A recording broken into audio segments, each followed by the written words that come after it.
nombre es Juan David Bravo Oviedo y en este caso voy a hacer la sustentación del parcial número 2. Empezamos por el punto número 8, el cual honestamente no lo alcancé a hacer en clase, pero lo tengo resuelto acá.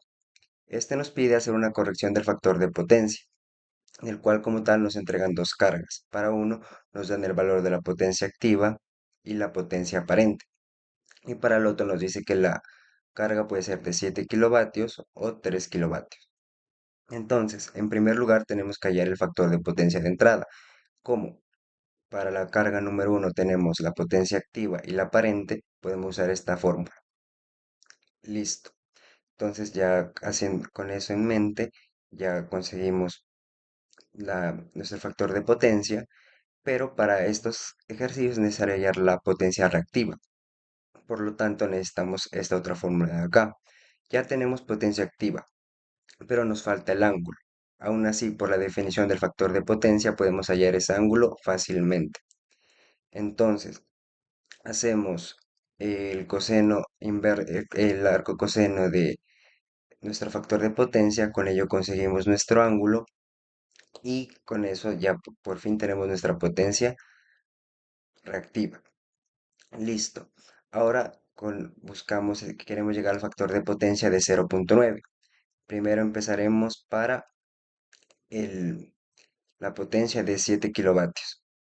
Como ya tenemos el factor de potencia, le aplicamos coseno inverso y ya tenemos nuestro ángulo, ya tenemos nuestra potencia activa y ya tenemos nuestra potencia reactiva. Para hallar la capacitancia es necesario usar esta fórmula.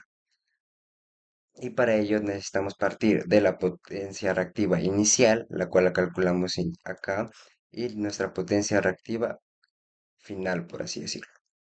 Entonces, con esa diferencia llegamos al siguiente resultado.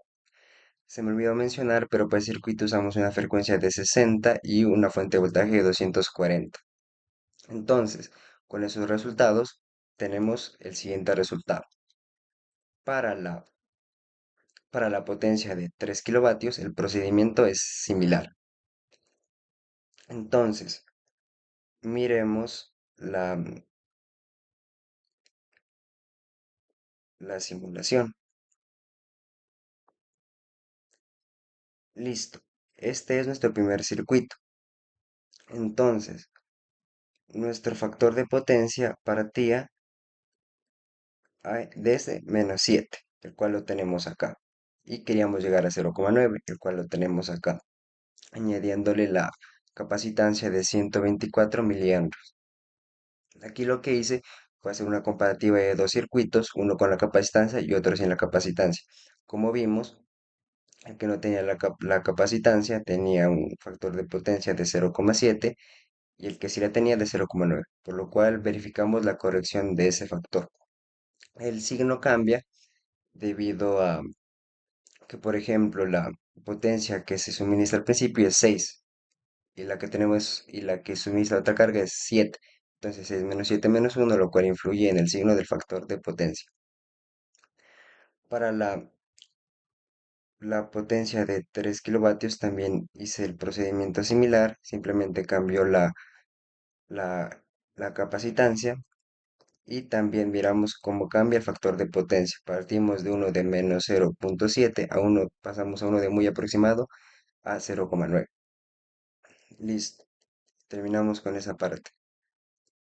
Prosiguiendo, llegamos a este otro ejercicio, el cual tampoco lo dejé planteado y después lo terminé. Entonces, empezando por lo que tengo en el parcial, es que primero buscamos las fórmulas que nos corresponden, las cuales las tengo aquí anotadas. Aquí para resolver este ejercicio usé un procedimiento de libro, el cual nos pide hallar la impedancia equivalente de la malla 2 y ello dividirlo por el n2 al cuadrado, lo cual fue lo que hice aquí. Y después debemos hallar la impedancia equivalente con la malla 1. Eso es un procedimiento, solo es sumar.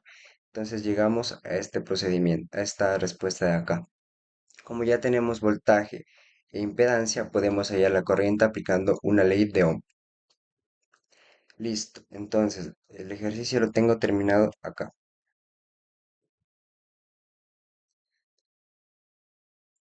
Listo. Partiendo de lo que tenía anteriormente, ya conseguí, ya puedo calcular la corriente, como bien la tengo expresada acá. Y con la relación que tenía montado anteriormente, la cual es esta de acá, podemos despejar nuestro I2 y hallar la potencia, y hallar el voltaje, perdón. Listo, entonces hallamos nuestra corriente I2. Como miramos que ya tenemos corriente e impedancia, podemos aplicar otra vez ley de Ohm, multiplicamos esos valores y nos da el siguiente resultado. Para la potencia compleja de la fuente ya tenemos voltaje y corriente, simplemente es aplicarle la conjugada y multiplicar ese valor y ya tenemos el siguiente valor, lo cual lo tengo de forma fasorial, lo paso a forma triangular para que podamos mirar la equivalencia en el circuito de Open Modelic. Listo. Entonces, primero sabemos que V0 es el voltaje en el capacitor. Entonces miramos el voltaje ahí, el cual es 178. Efectivamente corresponde. Y el ángulo es simplemente ángulos, por ángulos equivalentes. Por ejemplo, si a 180 le restamos 63, nos da este mismo ángulo. Y ahora vamos a ver la potencia compleja provista por la fuente, la cual es la potencia activa, que la tenemos acá, y la potencia reactiva, que la tenemos acá. Como vemos, hay una diferencia de signos, pero es por la convención del signo que tiene una fuente cuando entrega y cuando recibe. Entonces, con eso ya podemos mirar los resultados. Ahora llegamos al punto número 10, el cual es simplemente aplicar mallas. Empezamos por la malla 1. Entonces, entra por el negativo, sale por el positivo, le ponemos un menos. Seguimos, nos encontramos esta impedancia de menos J4 ohmios. Está influenciada solo por la corriente I1, menos J4 y 1. Luego vamos siguiendo, este punto lo haremos después. Seguimos con esta otra reactancia. Entonces, J5 y 1, más J5 y 1. ¿Por qué? Porque está influenciada solo por la corriente I1. Ahora, volviendo a este punto, tiene mutua inductancia con este de acá. Y tenemos que ver, en este punto la corriente entra y en este la corriente sale. Entonces tenemos un signo menos. Y este punto está influenciado por la corriente I2, por ende tenemos esta expresión. Hacemos la analogía similar en la malla 2. Entonces tenemos que nos encontramos con nuestra reactancia de 12 ohmios, entonces sería 12 y 2 porque está afectado solo por esa corriente. Seguimos, nos encontramos J6 y 2 por las mismas razones anteriores y nos volvemos a encontrar al punto. Aquí sale y aquí entra, por lo tanto hay otra vez un signo menos. Y este punto de acá está afectado por I1 y por ende tenemos ese valor. Listo, con eso acabo la sustentación del parcial, ir un poco al cálculo de conductores de taller de potencias. Listo. En este, en este taller tengo un método de que le pide al usuario la potencia de carga, el voltaje nominal, el factor de potencia, la longitud, las horas de operación, los días de operación y la tarifa de energía. Por lo tanto, él nos calcula la caída de voltaje y nos va calculando la corriente, el voltaje y muchos aspectos, los costos. Aquí nos dice, por ejemplo, a la hora de elegir cuál cable, cuánto se ahorrará en unos años y todo eso. Para ello también tengo una simulación, la cual es la siguiente.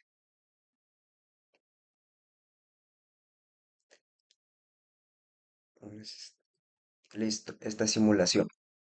Por lo cual le ponemos resistencia a los cables por la resistencia que tienen los cables, valga la redundancia, y montamos este circuito. Por lo tanto, gain sería la caída de voltaje, el cual lo tenemos acá. Y para ello miramos que hay una diferencia con el que obtuvimos acá, que es que era de 5.14, que conseguimos acá nos dio 4.6, pero eso también puede depender mucho de la longitud que tenga ese cable.